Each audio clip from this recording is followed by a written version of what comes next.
Sadhguru,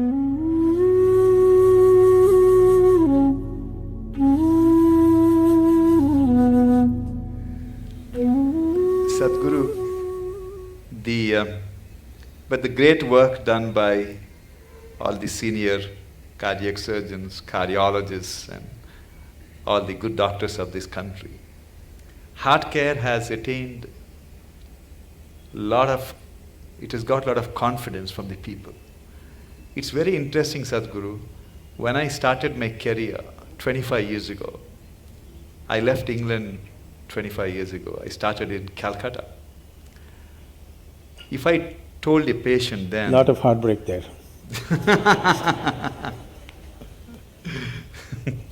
If I told a patient then that he needed an operation, it required more than an hour of convincing him for an operation. But today, I face a different problem. You're standing in a line. Today, Sadhguru, when I tell a patient, after seeing all the reports, that you do not need an operation, I have to spend 1 hour to convince him why he doesn't need operation. Everyone wants heart operation, Sadhguru. Is it for romantic reasons or…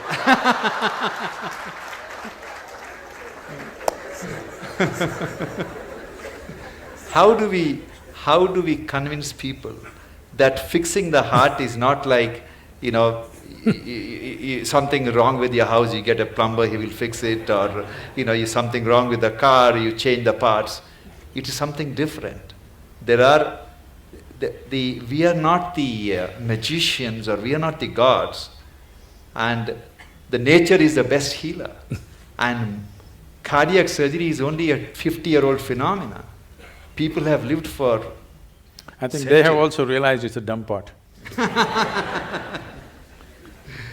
It's a big dilemma for all of us, Sadhguru. Today, people want something to be done on their body all the time. Yes. If not heart, many other parts of the body. Yes, as I said, probably in another 50 years, 50% of the population will be going through these surgeries, which is not health, which is medical industry, but not health. If health has to happen, a culture of health has to come in. Not healthcare systems, not hospitals, not more doctors, not more surgeries, but a culture of health has to evolve. Right now, world is in a way of imitating everything that America does. They eat badly, they live badly, and they have a $3 trillion bill of healthcare. It's sinking the country, okay? It's sinking the whole nation, healthcare. We want to follow the same things. We want to dress like them, we want to eat like them, we want to live like them, and we want to get unhealthy like them, but our country cannot spend $3 trillion on you for sure, we'll let you die. Yes. We're not going to reach out to everybody and do surgery for 1.25 billion people. That's not going to happen in near future. And if it doesn't happen, it's a disaster. If it happens, it's a bigger disaster. That people do not know how to live well is a disastrous way. That I would say 70% of the ailments on this planet can be just handled with better sense of living, eating, atmosphere. If you manage, 70% will be gone. You can achieve this in 12 to 15 years of time on the planet if a determined effort is made by the people, by the policy, and by everybody concerned, particularly the hospitals. They can do a lot. Because when they're sick, they listen, Otherwise, they don't. When they're well, they don't listen. When they're sick, they will listen.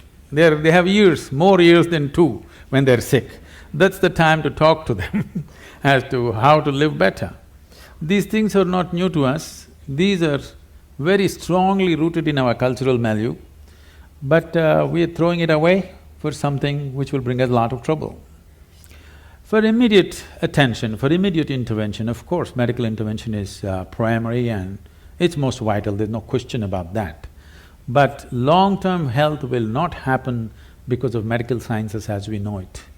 Long-term health of a society or a nation or the planet will not happen that way. We have to bring a culture of health.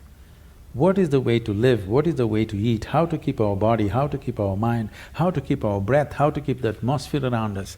If this culture is not brought into us from our childhood, I would say it must be brought into the school curriculum itself. It must be brought in, healthful ways of living, because if you do not build healthy people, you're going to have educated and sick people and you're going to build a nation or a world out of it. With sick people, you're not going to build a great nation, you can only build a sick nation. And that is happening across the world. The major nations are suffering enormous amount of illnesses. The most affluent countries who have no nutritional problems, okay? India's half the problem are nutritional problems. Right from their childhood, they've not eaten properly. Affluent nations who have a choice of nourishment, look at the level of health issues they have. That should not exist at all. When they have choice of nourishment, they should not have, I would say, 80% of the people should not have any health issues till they die. When 20%, 25% will get something, infections will come because of close proximity, those are different. But these are all on self-help. People are on self-help to create ailments for themselves. This can be 100% taken away if we establish a culture of health, for which I think not just medical professionals, people from various other areas have to work together to make this happen. I don't see any major synergy like that right now. Small efforts are happening here and there, but that's not enough. It's good, but it's not enough.